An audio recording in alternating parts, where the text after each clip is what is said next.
A Igreja Católica não nasceu de um projeto humano, nem surgiu como uma simples organização religiosa entre tantas outras.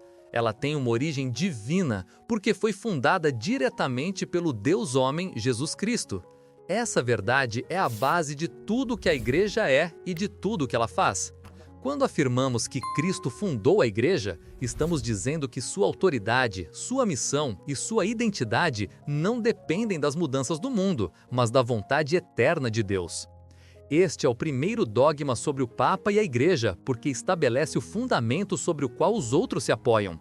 Antes de falarmos da missão de Pedro, da sucessão apostólica ou do papel do Papa, precisamos reconhecer quem deu início a tudo: o próprio Senhor Jesus.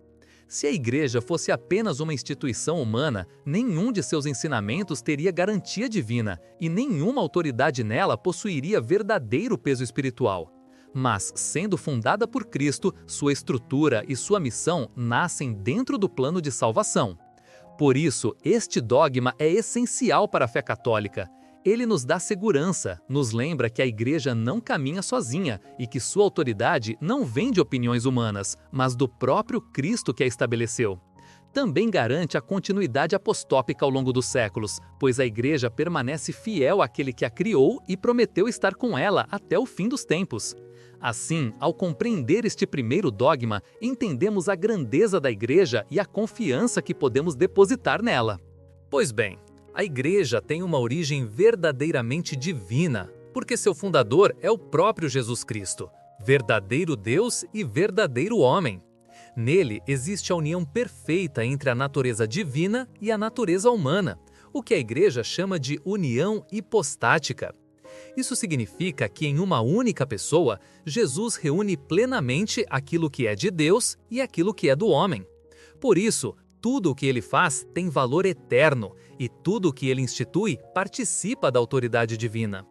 Quando compreendemos essa verdade, entendemos também a profundidade do dogma que estamos estudando. Se Jesus é o Deus-homem, então a Igreja que ele fundou não é apenas uma organização construída pela criatividade de discípulos entusiasmados. Ela nasce da vontade do próprio Deus, sustentada por sua graça e conduzida por sua palavra. Por isso, sua missão, sua estrutura e sua autoridade não podem ser reduzidas a interesses humanos ou modas passageiras. A Igreja é divina em sua origem e continua sendo guiada por Cristo ao longo da história. E é justamente como enviado do Pai que Jesus vem instaurar o reino de Deus. Seu anúncio, seus milagres, suas parábolas e, sobretudo, sua morte e ressurreição revelam que ele veio para transformar o mundo e conduzir todos à salvação. A Igreja é um instrumento visível desse reino no tempo presente. Por meio dela, Cristo continua ensinando, santificando e reunindo seus filhos. Ao compreender que Jesus é o Deus-homem e que a Igreja nasce de sua missão divina, torna-se ainda mais clara a força das palavras que ele dirige a Simão. Tu és Pedro, e sobre esta pedra edificarei a minha igreja, como lemos no Evangelho de São Mateus, capítulo 16, versículo 18.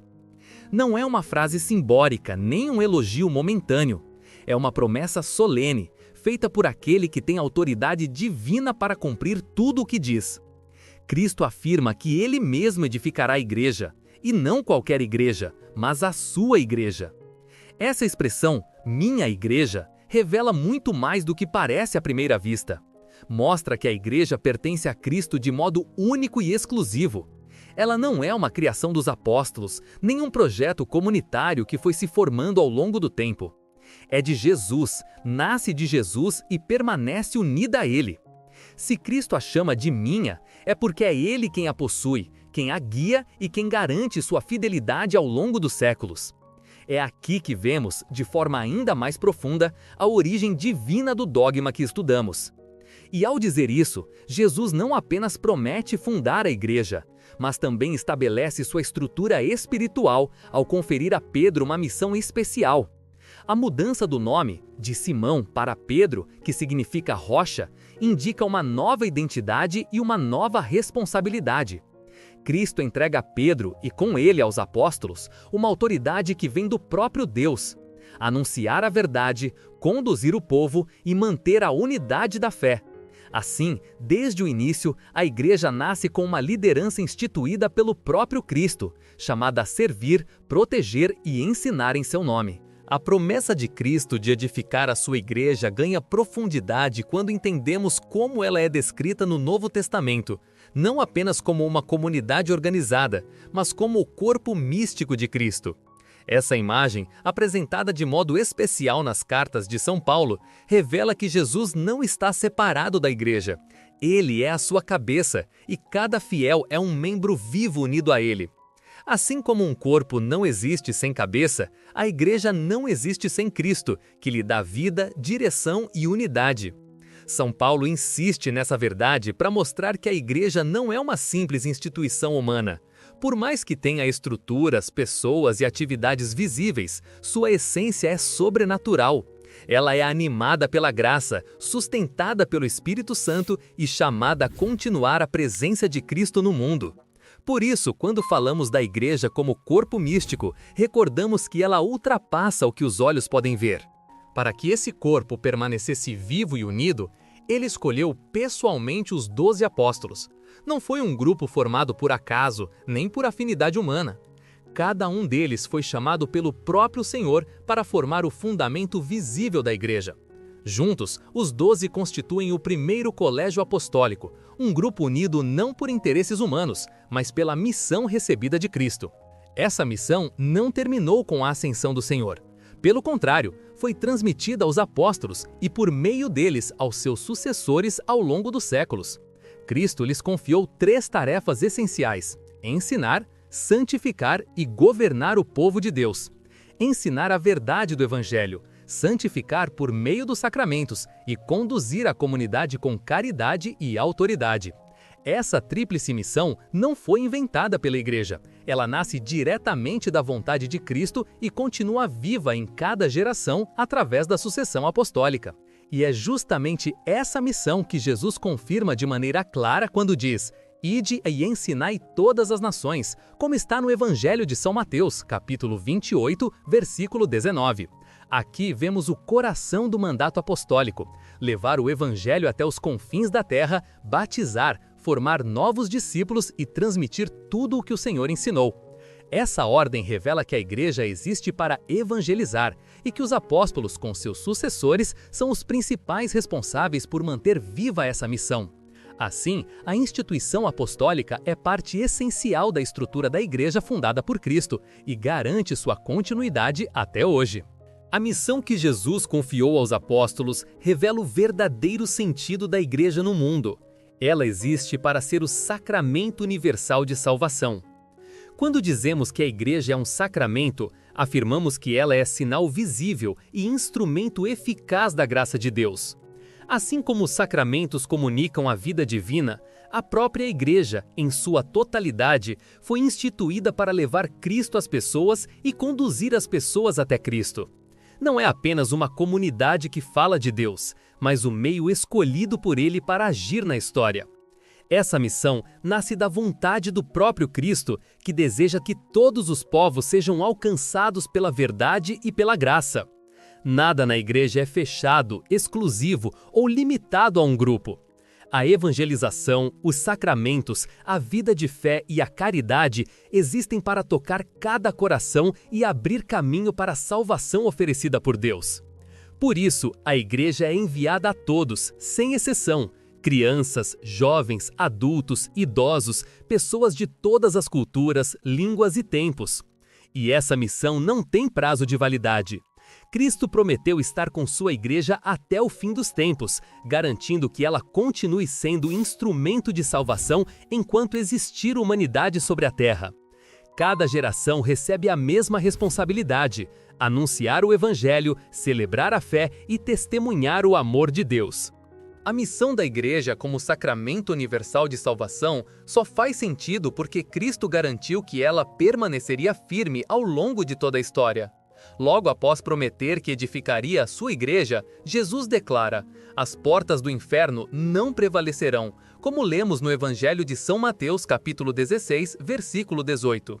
Com essas palavras, ele assegura que nenhuma força contrária ao reino de Deus, por mais intensa que pareça, será capaz de destruir a obra que ele mesmo fundou.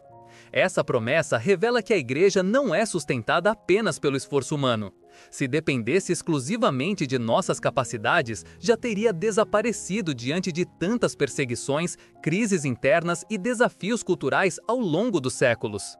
Mas, sendo uma instituição divina, ela permanece porque Cristo é quem a guarda, conduz e renova. Sua existência não está condicionada às mudanças do mundo, mas à fidelidade daquele que prometeu estar com ela todos os dias até o fim dos tempos. Por isso, a Igreja subsistirá até o último momento da história humana. Ela é o instrumento escolhido por Deus para iluminar, santificar e guiar a humanidade enquanto houver tempo para a conversão.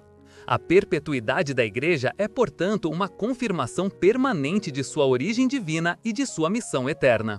Reconhecer que Jesus é o fundador da Igreja muda completamente a forma como olhamos para ela. Deixa de ser apenas uma instituição a qual pertencemos por tradição ou hábito e passa a ser a própria obra de Cristo no mundo. Isso desperta respeito, amor e responsabilidade. Percebemos que, ao participar da Igreja, estamos entrando em contato direto com aquilo que o próprio Senhor estabeleceu para nossa salvação. Por isso, aceitar a autoridade da Igreja é aceitar a autoridade de Cristo. Os ensinamentos, os sacramentos e a orientação do magistério não são opiniões humanas, mas continuidade da ação daquele que disse: "Quem vos ouve, a mim ouve". Quando nos deixamos guiar por essa autoridade, fortalecemos a fé e crescemos na unidade. E essa obediência não é um peso, mas um caminho seguro, porque nos conduz ao encontro com a verdade e com a graça que Cristo deseja derramar sobre nós. Assim, viver unido à Igreja é viver unido ao próprio Jesus, caminhando com confiança rumo à santidade. Se este vídeo ajudou você a compreender melhor a origem divina da Igreja e a grandeza da nossa fé, não deixe de curtir, se inscrever no canal e ativar as notificações. Assim, você não perde nenhum dos próximos conteúdos desta série especial sobre os dogmas da Igreja e do Papa. Aproveite também para deixar seu comentário aqui embaixo. Pode ser uma dúvida, uma reflexão ou até uma sugestão para os próximos vídeos. E se você deseja se aprofundar ainda mais, eu deixei um vídeo recomendado para você. Como a Igreja Católica é a continuidade do mistério da encarnação de Cristo na história da humanidade. Assista em seguida, porque ele completa perfeitamente tudo o que vimos aqui e vai fortalecer ainda mais a sua compreensão sobre o mistério da Igreja.